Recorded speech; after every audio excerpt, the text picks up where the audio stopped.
jigéen ci naqam nii la mel maa ngi jégalu samay tante dafa am lu nekk fii ñu ko dee mibiat nen la fii tamit nen weer bii mooy togg nen mu ñëw doon règle beneen weer bii mooy togg mu ñëw mu doon règle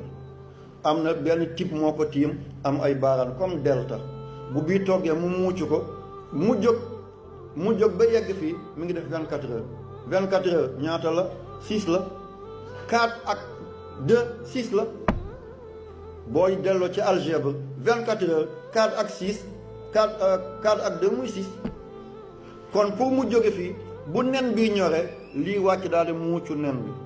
muy dox na di mooy période de fécondation jamono jooju jigéen sëy rek lay bëgg maa ngi jégg yaramam sëy rek lay laajte bu ko yàlla deful muy jigéen bu jub rek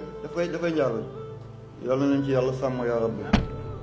njaalo yàlla bu leen ko xam abadan dafay yàq askan yàq giit yàq xeet dafay delloo kër gannaaw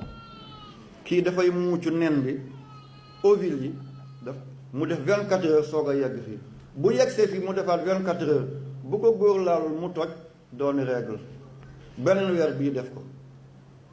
waa kan moo ko doxloo 24 heures ba fii yàlla